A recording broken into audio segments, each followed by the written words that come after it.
ಭಂಗು ಬಂದರೆ ಒಳ್ಳೆಯದ ಕೆಟ್ಟದ್ದ? ಭಂಗು ಬರಲು ಕಾರಣವೇನು? ಮುಖದಲ್ಲಿ ಏನಾದರೂ ಭಂಗು ಬಂದರೆ ಏನು ದೋಷ?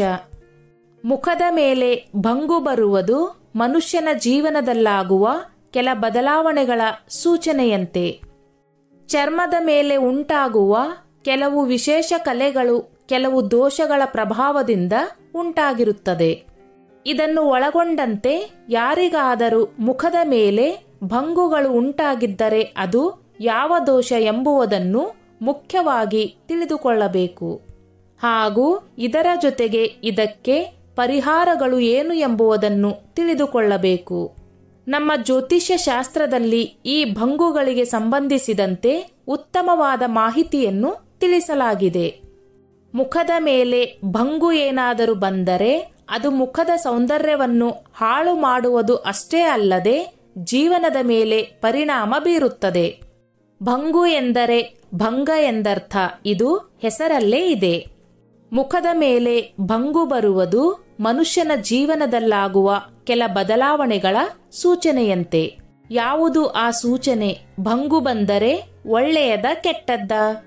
ಭಂಗು ಬರಲು ಕಾರಣವೇನು ಅನ್ನೋದರ ಬಗ್ಗೆ ಸಂಪೂರ್ಣ ಮಾಹಿತಿ ಇಲ್ಲಿ ನೋಡೋಣ. ಕೆಲವರಿಗೆ ಮುಖದ ಮೇಲೆ ಭಂಗು ಬಂದರೆ 2 ವರ್ಷಗಳ ಕಾಲ ಉಳಿದುಕೊಳ್ಳುತ್ತದೆ. ಕೆಲವರಿಗೆ 7, 15, 18 ವರ್ಷಗಳ ಕಾಲವೂ ಇರುತ್ತದೆ. ಮತ್ತೆ ಕೆಲವರಿಗೆ ಭಂಗು ಬಂದರೆ ಹೋಗುವುದೇ ಇಲ್ಲ. ಇನ್ನು ಇದಕ್ಕಾಗಿ ಸಾಕಷ್ಟು ಜನರು ವೈದ್ಯಕೀಯ ಚಿಕಿತ್ಸೆ ಪಡೆದರೂ ಸಹ ಅವರಿಗೆ ಯಾವುದೇ ಫಲಿತಾಂಶ ದೊರಕಿರುವುದಿಲ್ಲ. ಯಾರಿಗಾದರೂ ಭಂಗು ಬಂದರೆ ಅಂತವರ ಮನೆ ಅಭಿವೃದ್ಧಿ ಕಾಣುವುದಿಲ್ಲ. ಅಂತವರ ಮನೆಯಲ್ಲಿ ಶುಭ ಕಾರ್ಯಗಳು ನಡೆಯುವುದಿಲ್ಲ. ಬಂದ ಭಂಗು ಹೋಗುವ ತನಕ ಕಷ್ಟ ಕಾರ್ಪಣ್ಯಗಳೇ ಇರುತ್ತದೆ. ಜೀವನದಲ್ಲಿ ಕಷ್ಟಗಳ ಮೇಲೆ ಕಷ್ಟಗಳು ಉಂಟಾಗುತ್ತದೆ. ಯಾವುದೇ ಕೆಲಸ ಮಾಡಿದರೂ ಸಹ ಅದು ಯಶಸ್ವಿಯಾಗುವುದಿಲ್ಲ. ಅಪವಾದಗಳು ಹೆಚ್ಚಾಗುತ್ತವೆ. ಇದು ಏನಾದರೂ ಒಮ್ಮೆ ಬಂದರೆ 18 ವರ್ಷಗಳ ಕಾಲ ಅದು ನಿಮ್ಮನ್ನು ಬಿಡದೆ ಕಾಡುತ್ತಲೇ ಇರುತ್ತದೆ. ಈ ಸಮಯಗಳಲ್ಲಿ ನೀವು ಅತಿ ಹೆಚ್ಚು ಕಷ್ಟಗಳನ್ನು ಅನುಭವಿಸಬೇಕಾಗುತ್ತದೆ. ಈ ಭಂಗು ಬಂದರೆ ಜೀವನವೇ ಹಾಳಾಗುವಂತಹ ಸ್ಥಿತಿಗಳು ಸಹ ಕೆಲವೊಮ್ಮೆ ಉಂಟಾಗುತ್ತದೆ. ಇನ್ನು ಈ ಭಂಗು ಬರಲು ಕಾರಣವೇನು ಅನ್ನೋದನ್ನ ನೋಡೋದಾದ್ರೆ, ಮನೆಯಲ್ಲಿ ಒಂದು ಪವಿತ್ರ ಸ್ಥಾನವೆಂದು ಪರಿಗಣಿಸಲ್ಪಡುವ ಹೊಸ್ತಿಲ ಮೇಲೆ ನಿಲ್ಲೋದು, ಕೂರುವುದು, ಚಪ್ಪಲಿಯಿಂದ ಹೊಸ್ತಿಲನ್ನು ಮುಟ್ಟಿದರೆ ಭಂಗು ಬರುತ್ತದೆ. ಕೆಲವೊಮ್ಮೆ ಚಿಕ್ಕ ಮಕ್ಕಳು ಇಂತಹ ಕೆಲಸವನ್ನು ಮಾಡಿಬಿಟ್ಟಿರುತ್ತಾರೆ. ಅಂತವರು ಪ್ರಾಯಕ್ಕೆ ಬಂದಾಗ ಭಂಗು ಬರುವ ಸಮಸ್ಯೆ ಕಾಣಿಸಿಕೊಳ್ಳಬಹುದು. ಆದರೆ ಇದಕ್ಕೆ ಅತಿ ಹೆಚ್ಚಾಗಿ ಭಯಪಡುವ ಅವಶ್ಯಕತೆ ಇಲ್ಲ. ಕೆಲವೊಂದು ಸಣ್ಣ ಸಣ್ಣ ಪರಿಹಾರಗಳನ್ನು ಸತತವಾಗಿ ಮಾಡಿಕೊಂಡು ಹೋದರೆ ಇದರ ಕೆಟ್ಟ ಪರಿಣಾಮಗಳಿಂದ ಸುಧಾರಿಸಿಕೊಳ್ಳಬಹುದು. ಮುಖ್ಯವಾಗಿ ಈ ಭಂಗುಗಳು ರಾಹುವಿನ ದೋಷಗಳಿಂದ ಬರುತ್ತವೆ.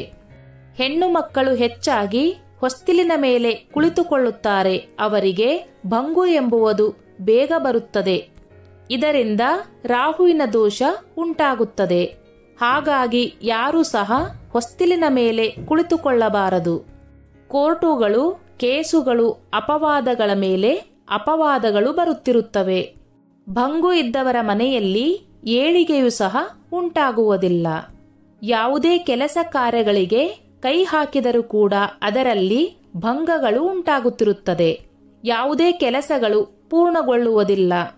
ಇನ್ನು ಭಂಗು ಬರಲು ಮತ್ತು ಅದರ ಕಲೆ ಮುಖದ ಮೇಲೆ ದೀರ್ಘಕಾಲದವರೆಗೆ ಉಳಿದುಕೊಳ್ಳಲು ಮುಖ್ಯ ಕಾರಣ ಎಂದರೆ, ಬಾಲ್ಯದಲ್ಲಿ ಅಥವಾ ಬುದ್ಧಿ ಬಂದ ಮೇಲೂ ಸಹ ಮನೆಯ ಹೊಸ್ತಿಲಿನ ಮೇಲೆ ಕುಳಿತುಕೊಳ್ಳುವುದು, ಹೊಸ್ತಿಲನ್ನು ತುಳಿಯುವುದು, ಕಾಲಿನಿಂದ ಒದೆಯುವುದು, ಈ ರೀತಿಯಾದ ತಪ್ಪುಗಳನ್ನು ಮಾಡುವುದರಿಂದ ಇಂತಹ ಸಮಸ್ಯೆಗಳು ಅಂದರೆ ಭಂಗುವಿನ ಸಮಸ್ಯೆಗಳು ಎದುರಾಗುತ್ತವೆ. ಇದೊಂದು ಸಮಸ್ಯೆ ಬಂದರೆ ಅದು ದೀರ್ಘಕಾಲದವರೆಗೂ ಉಳಿದು ಜೀವನದಲ್ಲಿ ಸಾಕಷ್ಟು ಕಷ್ಟಗಳನ್ನು, ನೋವುಗಳನ್ನು ಉಂಟು ಮಾಡುತ್ತದೆ. ಇನ್ನು ಇದಕ್ಕೆ ಪರಿಹಾರಗಳು ಏನು ಎಂಬುದನ್ನು ನೋಡುವುದಾದರೆ, ಭಂಗುವಿನ ಸಮಸ್ಯೆಯನ್ನು ರಾಹುವಿನ ದೋಷ ಎಂದು ಹೇಳಲಾಗುತ್ತದೆ. ಸಾಕ್ಷಾತ್ ಮಹಾಲಕ್ಷ್ಮೀ ದೇವಿಯ ಸ್ವರೂಪವಾದ ಹೊಸ್ತಿಲಿನ ಮೇಲೆ ಕುಳಿತುಕೊಳ್ಳುವುದು. ಈ ರೀತಿಯಾದ ತಪ್ಪುಗಳನ್ನು ಮಾಡುವುದರಿಂದ ರಾಹುವಿನ ದೋಷ, ಶನಿ ದೋಷ, ಎಲ್ಲಾ ದೋಷಗಳು ಉಂಟಾಗುತ್ತದೆ. ಜ್ಯೋತಿಷ್ಯ ಶಾಸ್ತ್ರದ ಪ್ರಕಾರ ಇದಕ್ಕೆ ಪರಿಹಾರಗಳು ಏನು ಎಂದರೆ, ಭಂಗು ಇರುವ ವ್ಯಕ್ತಿಗಳು ಪ್ರತಿದಿನ ತಮ್ಮ ಮನೆಯ ಹೊರಗೆ ದೀಪವನ್ನು ಹಚ್ಚಬೇಕು. ಮಣ್ಣಿನ ದೀಪ ಹಚ್ಚಿದರೆ 2 ದೀಪಗಳನ್ನು ಹಚ್ಚಿ ಮನೆಯ ಹೊಸ್ತಿಲಿನ ಮೇಲೆ ಇಡಬೇಕು. ಅಥವಾ ನಿಂಬೆಹಣ್ಣಿನ ದೀಪವನ್ನು ಪ್ರತಿದಿನ ಮನೆಯ ಮುಂದೆ ಹಚ್ಚಬಹುದು. ಇದಕ್ಕೆ ಕೇವಲ 1 ದೀಪವನ್ನು, ಅಂದರೆ 1 ನಿಂಬೆಹಣ್ಣಿನ ದೀಪವನ್ನು ಹಚ್ಚಿದರೆ ಸಾಕು. ಇದೊಂದು ಸರಳವಾದ ಪರಿಹಾರವಾಗಿದೆ.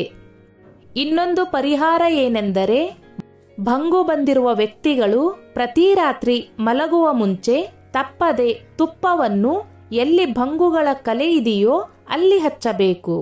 ಇನ್ನು ಬಡವರಿಗೆ, ಮಕ್ಕಳಿಗೆ ವಸ್ತ್ರವನ್ನು ದಾನ ಮಾಡಿದರೆ ಈ ದೋಷದಿಂದ ಬೇಗ ಮುಕ್ತಿ ಹೊಂದಬಹುದು.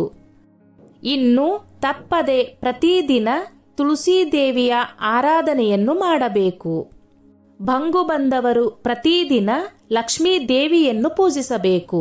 ಯಾರು ಲಕ್ಷ್ಮೀ ದೇವಿಯನ್ನು ಭಕ್ತಿಯಿಂದ ಪೂಜಿಸುತ್ತಾರೋ ಅವರಿಗೆ ಈ ಸಮಸ್ಯೆಯು ಅತಿ ವೇಗವಾಗಿ ದೂರವಾಗುತ್ತದೆ. ಇನ್ನು ದೇವಸ್ಥಾನಗಳಲ್ಲಿ ಕುಳಿತು ಸೌಂದರ್ಯ ಲಹರಿಯನ್ನು ಪಾರಾಯಣ ಮಾಡಿದರೆ ಈ ಸಮಸ್ಯೆ ಆದಷ್ಟು ಬೇಗ ಕಳೆಯುತ್ತದೆ. ಮತ್ತು ಮನೆ ದೇವರನ್ನು ನೆನೆದು ನಿಮ್ಮ ಸಮಸ್ಯೆ ಬಗೆಹರಿಸುವಂತೆ ಕೋರಿಕೊಳ್ಳಿ. ಭಂಗು ಇದ್ದರೆ ಕೇವಲ ಸೌಂದರ್ಯ ಹಾಳಾಗುವುದಿಲ್ಲ, ಬದಲಿಗೆ ಅದು ಜೀವನವನ್ನೇ ಹಾಳು ಮಾಡುತ್ತದೆ. ಯಾವುದೇ ಕೆಲಸಗಳು ಸಹ ಆಗುವುದಿಲ್ಲ. ಕಷ್ಟಗಳ ಮೇಲೆ ಕಷ್ಟಗಳು ನಿರಂತರವಾಗಿ ಉಂಟಾಗಿ ಜೀವನವೇ ಸಾಕು ಎನ್ನುವಷ್ಟು ನಿಮಗೆ ತೊಂದರೆಗಳು ಶುರುವಾಗುತ್ತದೆ. ಪ್ರತಿಯೊಂದು ಸಮಸ್ಯೆಗೂ ಪರಿಹಾರವಿರುತ್ತದೆ.